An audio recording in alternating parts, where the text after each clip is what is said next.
అసలు ఎవలే నేను నీకు ఏమవుతాను ఏలు పట్టినందుకేనా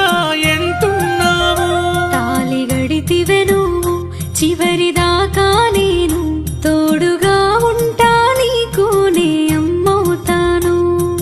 పుట్టిడు కట్టాలున్నయ మనకు ఈ రోజుంటై రేపుండై దిగులెందుకు నాతో సుఖముండదమ్మ నీకు ఎట్లయితే గట్లాయే ఇక చూసుకుందము